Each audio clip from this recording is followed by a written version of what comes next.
The next day, Akira and Rio would arrive to a strange-looking little shop far off at the end of town. It was in a section of Tokyo that was called Kurakura Town.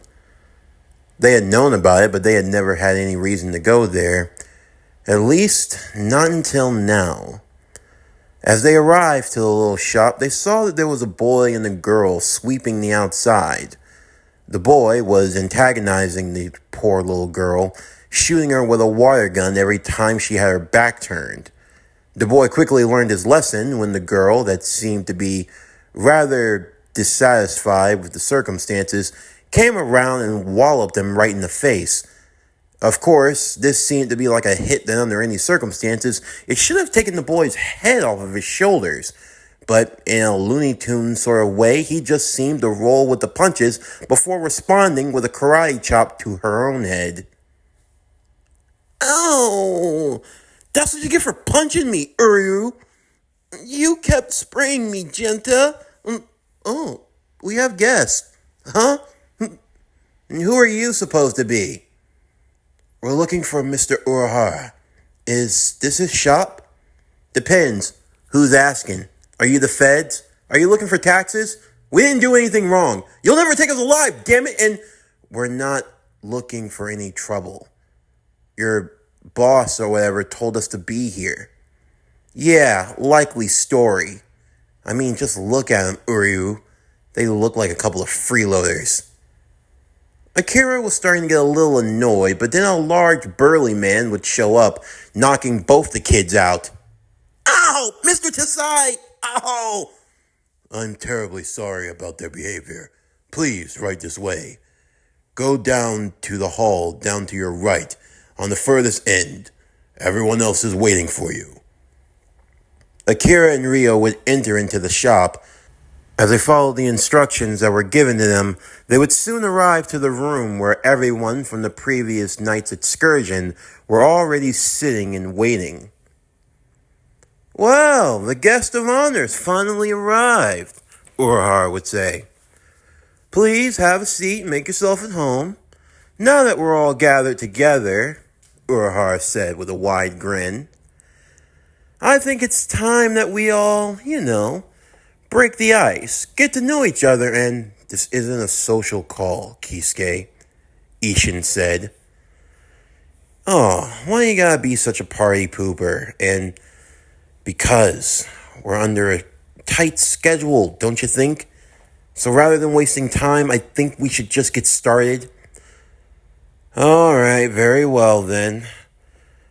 Everyone, this is our first day of class, so I want everyone to come up and introduce themselves. As a matter of fact, Ishin, we'll start with you." "But you've already said my name." "That doesn't mean you can't introduce yourself properly. I mean, we're a team after all. The only team that this world's got." "Fine. My name is Ishin Shiba. I'm a Shinigami from the Soul Society, and I'm the captain of Squad 10 of the Gote 13, and..." "Hold on, Shiba? I thought you said last night that your name was Kurosaki." I was just..." Kisuke would be laughing in the distance, knowing the little game that he pulled, as both Ishin and Masaki would both blush instantly. "Well, it's not his official last name. I mean, at least not yet, and..." "Oh! Shut up." "My name is Masaki Kurosaki, and I am a Quincy, and..." "So hold on. If he's Shiba and you're Kurosaki, then that means..." "Oh!" Akira would say, as he was finally starting to put the two and two together, but then he quickly caught a foot to the face from Masaki, because did they have a thing going on that technically wasn't supposed to be a thing? Yes, no, and it didn't matter. It was none of your business. But of course, Kisuke was having a field day with this. "Ishin and Masaki sitting in a tree. Kissing. First comes love, then comes marriage, then comes a baby and the baby..." Okay, I won't tease anymore. I'm sorry. Ow! My name is Rosvaisa, and I serve as a battle Valkyrie to His Majesty, Lord Odin, in the heavens of Valhalla. And just, wait, hold on, Odin. You mean like the Norse god Odin? Akira would say. Why, yes. Then why are you here? And why are you in a school uniform? Wait, I've seen that school uniform, Rio would say. Isn't that for the Kuo Academy? That all-girls preppy school? And just, look, I serve business in the heavenly realm. And just so you know, one of the family members of another parish happens to go to that school, so I was just there conducting business, and this is just what I used to go undercover in the human realm, okay? So you decided that you would be at an all-girls school? I mean, you definitely looked the part, Akira said. I mean, that uniform looks really, really good on you, and just... Oh, please, can you stop being such a pig? But, thank you for the compliment, and, well, whatever. Look, I was here under business for Lord Odin. I was preparing to return home, actually, when I felt a disturbance, a strong pool of negative energy. It's been happening a lot recently, but this was surprisingly potent. I figured if there was some evil spirit or some evil that had to be expelled and destroyed, I figured I could take care of it no problem. But then when I arrived and I saw what was happening, it was just otherworldly, and well, now I'm just trying to help out wherever I can. You just want to stay here longer, don't you? Urahara would say. Shut up! My name is Jericho Drum, but to my friends, they call me Brother Voodoo. I'm originally from Haiti, but a transfer student here to Japan.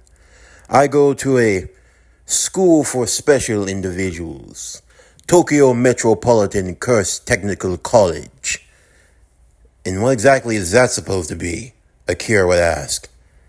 It's where we learn the art of jujutsu sorcery. Jujutsu sorcery? Rio would say.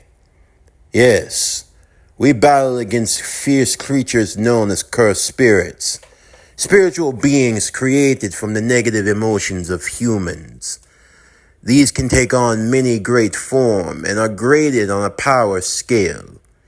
They can be as weak as a fly, or they can be a powerful natural disaster. Among all of them, the most fearsome of all the curses is said to be one hailed from a sorcerer who existed long ago. But it was said that in his time of death, he divided up his soul into 20 different fingers. 20 fingers? Hold on. If he was a sorcerer, then how did he... I don't know. Somehow he sprouted 2 extra arms. He calls himself Ryomen Sukuna. Do we have to worry about him? I doubt it. Each one of the fingers have been bound and sealed away, and my school hosts most of them currently. But even if he were to come back, I doubt that there's anyone who would ever be a vessel for the King of Curses. But it doesn't mean that we should take any chances, Urahara would say. We already have enough of a mess. The last thing we need is that sadist running around. But anyway, Kisuke said, getting to the point. Now that you're all here, and now that we've gotten through with our introductions, it's time for us to get down to business. You're right, Rio would say. We have to deal with the threat of these demons. But where exactly do they come from? Akira would ask. I'm so glad you asked that. I had a chart drawn up last night just for this moment. It's a way of explaining how your world works.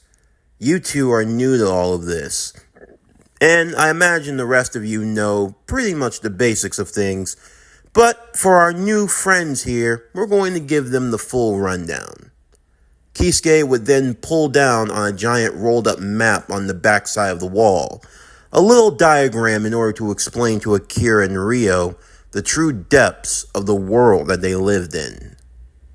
Now, Urahara would say. Imagine that our universe is like a box. A box that's been divided into three proportional parts. Now, each of those parts are an entirely separate plane of existence. But within these three proportional areas, there are 6 realms. First, there's Shiro, or the realm of white. Then there's the realm of gray. And finally, there's Kuro, the realm of black. Within this trifold, if you will, there are 6 realms. In the white, you have the Soul Society. That's the home to the Shinigami, the Soul Reapers, and it's also home to the King, the Soul King, or as he's normally titled, the One Above All. Then there's the realm of gray. This is where multiple realms reside in. First, there's the Earth realm, which is basically where we are right now, where any and everything can take place. A world where humans can use cursed energy, or a world where humans can make contracts with spirits or any other thing of that nature. Basically, if it doesn't come from the white or the black, you'll most likely find it in the gray. Then there's the Beast realm, the home to the spirits of primitive beasts and others who gave in to their beast-like instincts, or the souls of beasts. Then there's the realm Hueco Mundo. That's where hollows come from. Well, hollows that aren't originally made on Earth, of course, but this is where you'll find natural hollows. And then there's the Kami realm.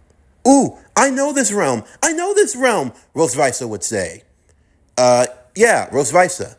The Kami realm is actually a realm that has smaller ones within it. This is where places like heaven, the underworld, the home of Valhalla, and places for other deities and gods all reside. So it's like a realm within a realm, Akira would say. More or less, you could say that the Kami realm in and of itself is like a giant apartment complex, and in each one of the apartments, you'll find a different home for gods, deities, and things of that nature. From Egyptian gods to Mesopotamian gods to Vikingic gods to gods from the old times to the Abrahamic gods, everything so far and in between, all of them reside within the Kami realm. That's a pretty good surmise of what it is, Urahara would say. And finally, there's the Black Realm, or Kuro to be specific. It's the home of Hell and the Hell Lords, or as you would like to call, the Demon Realm. It's probably the most dangerous of the 3 trifold. It's a place of absolute torture and agony, a place that's not for the faint of heart.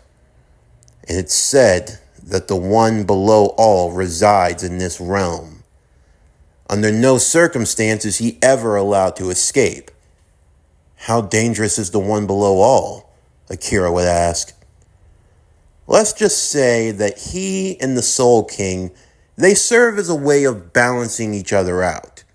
The Soul King, who resides in Shiro, or the realm of white, cannot travel into the gray. Vice versa, the One Below All cannot travel into the gray. If either of them were to ever make a move of that magnitude, it would throw off the balance entirely. If one side becomes too strong, it could affect the entire universe. It's a way of keeping balance and order. So why exactly do we need to know all of this? Akira would ask. I don't think it's that difficult to figure out. I just explained to you. The Soul King, the One Above All, the One Below All. They can't journey into the gray because it throws the universe off balance. Now, one side respects those rules. The other side does not.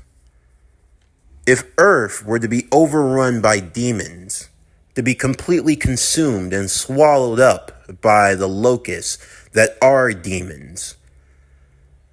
That's the black seeping into the gray. That creates an imbalance. That creates an opening for hell. Oh. So you're basically saying that, if Earth gets overrun by demons, it creates the portal. The portal straight to hell. And once that portal's opened, the floodgates and everything else that go along with it come right on through. And it doesn't just stop at Earth. They'll make their way into the Beast Realm, then Wiccomundo, and even the Kami Realm. And once 2/3 of the trifold is black, that's more power given to the one below all. Once that power is in his possession, well, Soul Society would be the next on their list. And if they fall, it creates a world of black, an age of darkness. Then why haven't we told anyone else? Akira would say. I mean, shouldn't more of your Shinigami friends or whoever else know? Or the gods or anyone else? I don't think you understand, Akira. We're talking about people who believe in absolutes. The type of people that if their arm were to be infected, they would just as soon cut that arm off instead of trying to save it. Do you catch my drift, Akira? Urahara would say. If they determine that Earth is in danger of falling into the black, they'll just as soon destroy Earth and start over. Wait, can they even do something like that? Wouldn't that throw off the balance? Not necessarily. If need be, a new Earth can always be made. They can always start over. But I don't think that the billions of people on this planet are gonna like being evaporated into nothing. So that's why we can't bring in any more help. It leads to a whole lot of bureaucracy, a whole lot of debating, a whole lot of discussing, and by the time they come to any semblance of an agreement, chances are it'll already be too late. Especially with what's coming. What's coming? The summer solstice, Ishin would say. The summer solstice? What's so bad about that? The summer solstice, something that occurs at the end of a millennium, as we are in the fabulous year of 1999, it's a special point in time in which the barrier between hell and earth is at its weakest. And right now, Earth is starting to suffer from a little case of demonitis. So you can imagine that with the barrier between realms at its weakest point, with a demon infestation that's beginning to grow, it's just a recipe for disaster. So that's why it would be in our best interest to quell this infection before it spreads. That's why you're all gathered together. I think that you're all powerful, capable individuals. But I think that together you could accomplish a lot more. I know it's a lot to ask, especially since a lot of you come from different backgrounds, different beliefs. And I know that it's selfish to say, but right now the world needs your help. Now more than ever. We must find and eradicate as many of the demons as possible, preferably till there's none of them left. But what's to stop them from being any more? Akira would say. Hollows and cursed spirits are always going to exist. The chance that this could happen again, and that's why we have to make sure that we are always on top of it. Making sure that the circumstances for how they're created can never occur again. Things like a Sabbath party, a place where there's negativity, evil, and anguish, that's where they're bound to happen. Again, this is all just a wild case scenario. Under normal circumstances, Hollows and cursed spirits, even when they cross each other, it never turns into something like this. As much as I'd hate to admit it, this is a 1 in a million of an occurrence. Something that under normal circumstances is never, ever supposed to happen. But unfortunately, we are that 1 in a 100th of a million. We're in the worst case scenario, and we have to avert it as best we can. But it doesn't mean that you're alone. I have ties to some powerful friends, and I'm going to send out some calls. Hopefully, the more help we can get, the easier that all this will be. So, are you in? It's not like we have much of a choice, Ishin would say. We have to do what's for the best of the earth. This is in my job description, Jericho would say. I'm sure Lord Odin would understand if I stay for a little while longer. And you guys? I already told you, Akira would say. I'm going to use this power for the good of mankind. And we'll wipe out all of the demons. And I'm with Akira, Rio would say. Splendid! Now we've got our little team together! Yay! Now it's time for us to get to work. Akira, we're going to be counting on you. You can sniff them out better than anyone, especially since you've got one inside of you. All right. You're going to need to stay sharp and vigilant. Also, I'm going to need you all to exchange cell phone numbers. Huh? Cell phone numbers? I don't even have a cell phone, and Urahara would throw one to Akira. You can use that to contact everyone else. I know it's a bit bulky and all that good stuff, but I'm sure you can stash it away somewhere. All right now, time to get to work. It's demon hunting season. For Akira, he took time to learn about everyone else and their respective powers and abilities.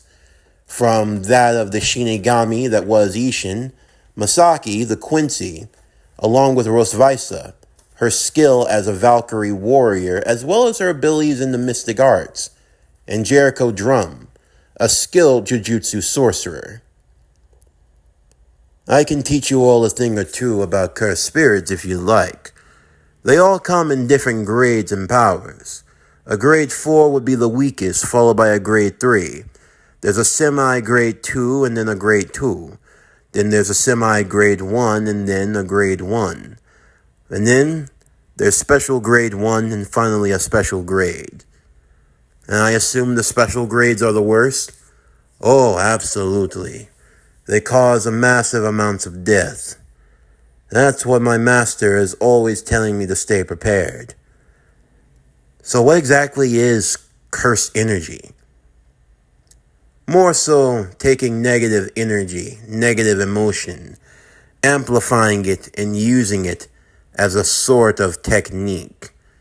It's nothing like Reishi, Ishin would say. That just pulls in natural spiritual energy. With all due respect, I can never understand how anyone could summon that much negative energy. When you amplify it against itself, you get positive energy, or what we would like to call reverse curse technique. You can use it to heal yourself, to augment your ability, your strength, your speed, etc. And what is your curse technique? Me? I want to pay tribute to my Haitian roots. And I came up with this. Jericho would hold up a deck of blank cards. They were about the size of playing cards, but they were all blank and white. What are they? I call them cursed cards. Kind of like tarot cards, but for cursed spirits. You see, this here is blank. But watch. Jericho would then point everyone in the direction of a tree. After a moment, after their eyes had a second to adjust, they could all see, with the exception of Rio, who could only see but a faint blur, what appeared to be a creature. It looked like a monstrous demon-like squirrel with wings. What the hell is that? Rosvisa would say. That is a cursed spirit. A dangerous little bloodsucker. Now, I take this card, and then I do this. Jericho would hold up a single blank card to the cursed spirit. Instantly, red-like tendrils would emerge from the card, wrapping around the cursed spirit, dragging it into the card. Once the card was letting off steam, it would morph from white to black, with the inscribed image of the cursed spirit. A flying bat squirrel curse. A bat squirrel curse? How did that even come about? Perhaps the fear of squirrels, flying bat squirrels? I have no idea. But, now that I have it, I can do this. Jericho would then channel his cursed energy into the card, causing the cursed spirit to unleash itself. Except now, it was completely obedient, under Jericho's control. That there you would call a grade 3 curse. Because I'm stronger than a grade 3, any grade 3 curse that I can seal into these cards, well, they now become under my control. So you're saying you could seal any type of curse? Masaki would ask. Correct. As long as I'm stronger than it, I can seal it. So if you became as strong as a special grade, you could potentially seal away a special grade? That's a lot easier said than done. Sealing is like a game of tug of war, if you will. That's the secret to my curse technique. I'm playing tug of war with the curse to try to get it tugged in and sealed into the card. And what happens if you lose? If I lose, well, it takes a lot of my energy out of me. A lot. Other than that, I like to think that it's also a play on games. I'm a big fan of Yu-Gi-Oh, you know, so this is pretty cool for me. You based it off of a manga, Akira would say? What? They say that art imitates life. That has got to be the dumbest thing I have ever heard, Rio would say. Dumb to you, but it works for me. So, what about you guys? What are you all capable of? Well, Rosvisa would say, I'm capable of using elemental magic, summoning magic, teleportation magic, escape magic. I'm also capable of using defensive magic. I'm also pretty good with a wrecking mace. Let's see. I'm also good at using barrier magic, sealing magic, and so basically you're just a magician, Jericho said. Well, when you sum it down like that, I mean, I'm a Quincy, so I can pull reishi from the atmosphere, and I can use it like this. Masaki would summon her reishi bow and arrows before firing it at said tree and splitting it in half. And you? I'm a Shinigami, so, oh yeah, I forgot. Is that candy? It's soul candy. Here, watch. Ishin would pop soul candy into his mouth, his body falling limp into the ground as they all saw his Shinigami form would emerge. Alright, what's the deal, boss? Ishin's body would say to Ishin. Just doing a demonstration. I'll be back in my body soon. Understood, boss. What the hell? And it's complicated. It's one of Urahara's inventions. Soul candy. It's a way of having my soul exit my body and having a standard stand-in soul stay in my Gigai. Your Gigai? Yeah, it's another one of Urahara's inventions. It really comes in handy. Really does, Masaki would say with a grin. Not in front of everyone. Anywho, this is what I can do. Ishin would draw out his sword. Using it, he would slice the tree that Masaki had shot into pieces. Okay, that's pretty cool, but it's just a sword and it can do a whole lot more. But I can't really do it at the moment. Do what? If I unleash my Bankai, I might cause a lot of collateral damage around here. Your Bankai? Akira would say. Yeah. Compressing the reishi. I use it into my blade. It's able to summon its true form and its true power. The sword, it's more than just a weapon. It's a part of me, an extension of myself, of my very spirit. When I fight with my blade, I'm not just fighting with some tool.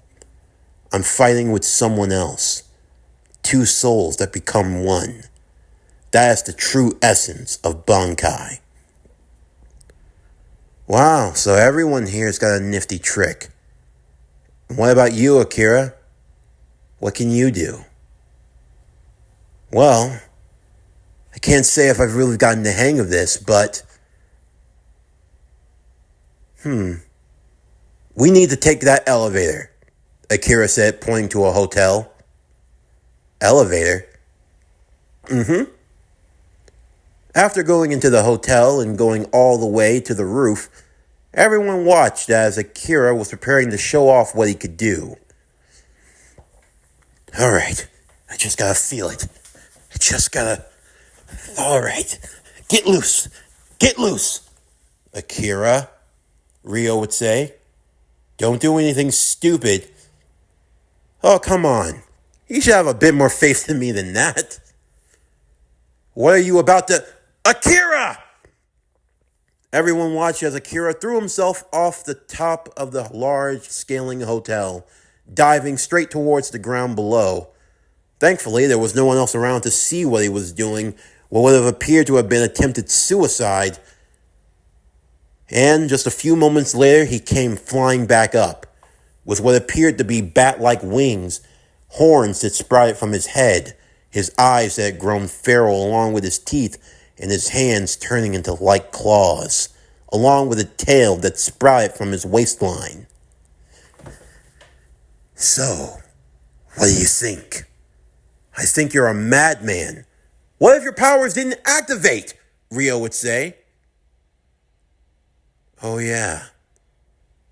Also, if you had died, you would have given your body control to that demon side of you. Then we would have had to kill you, Masaki would say. Yeah, you're right about that. You know, you keep saying he's a demon, but he looks more like a devil, Rosvisa would say. I've been thinking about that. A name that I should give myself. A name? Why exactly do you need a name for this? Ishin would say.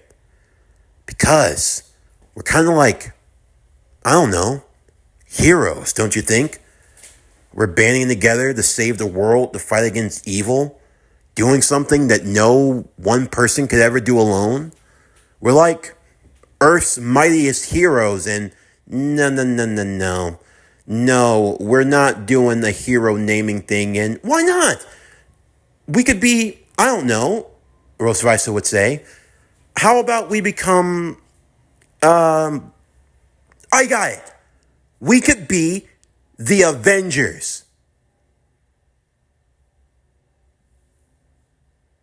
Hell no, not Avengers.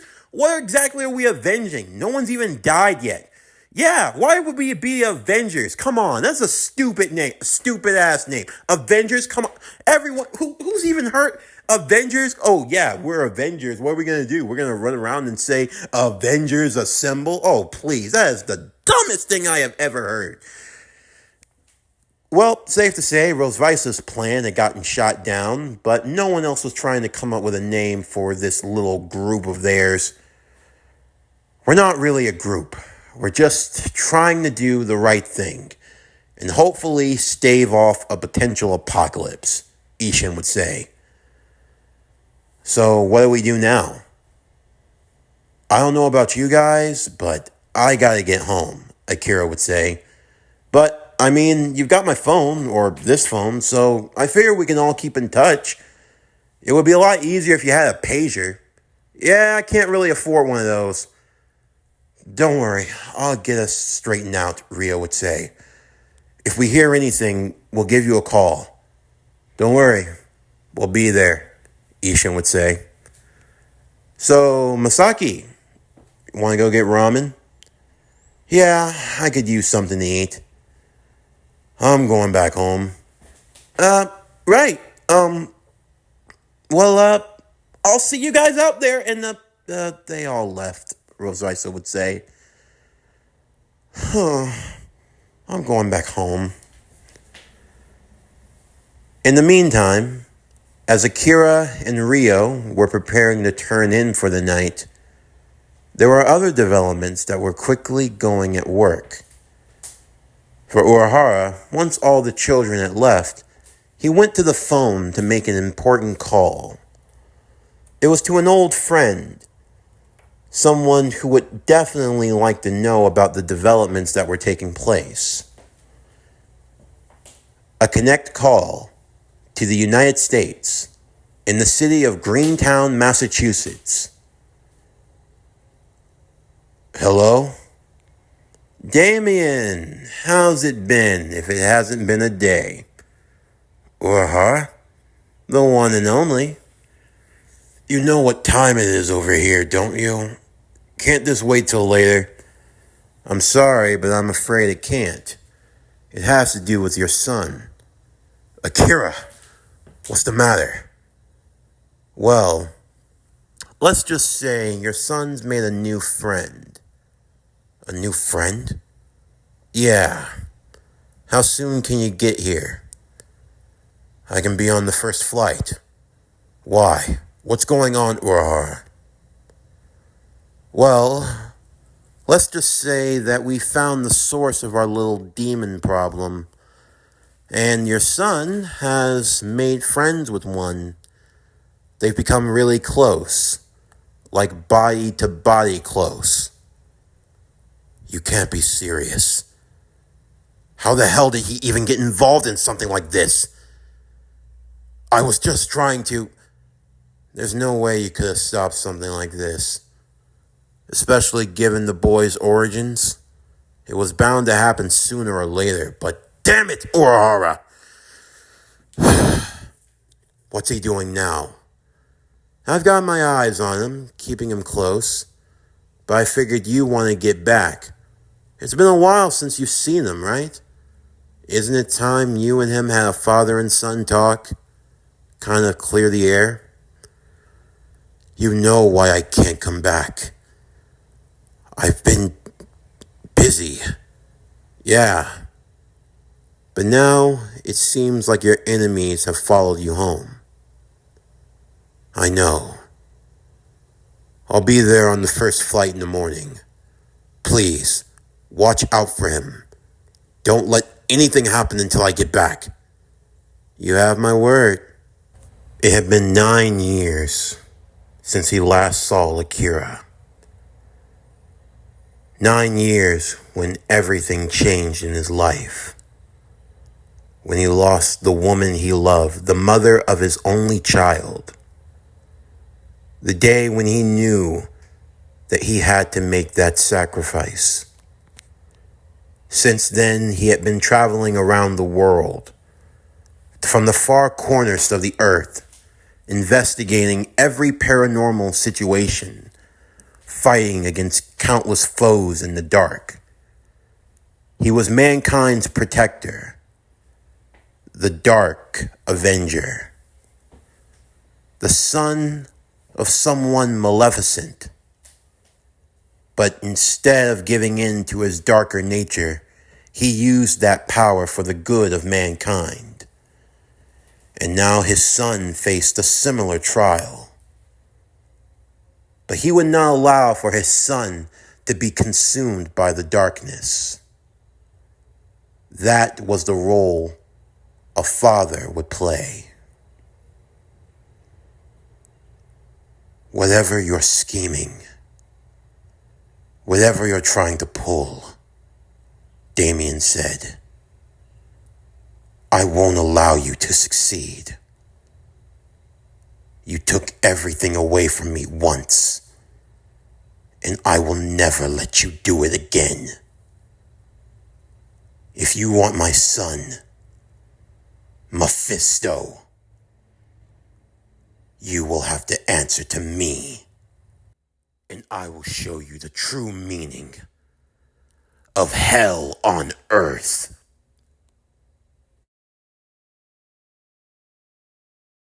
This concludes Devilman Crybaby, Summer of 1999. What if Akira was the son of Hellstorm, Part 2. First, I want to say thank you for your patience and sorry for the change in scheduling for yesterday. We were unable to upload yesterday's video, but we were able to take care of the technical difficulties. So today we are going to be doing parts 2 that you'll be getting in around 12 o'clock Eastern time. And you'll be getting part 3, which will be this evening around 6:30, maybe 7 o'clock Eastern time as well. So just want to say thank you in advance. If you enjoyed today's video, then please don't forget to like, comment, subscribe, share, and hit that bell for post notifications so you can stay up to date on everything that is PowerCore Productions and Podcastings that has to come out now and in the future. Stay tuned this evening as we'll be doing part 3, and stay tuned tomorrow as we will be doing part 4. But anyway, that's going to do it for the end of today's video. I'm Javon Harrington with PowerCore Productions and Podcastings, signing off, and I'll see you next time.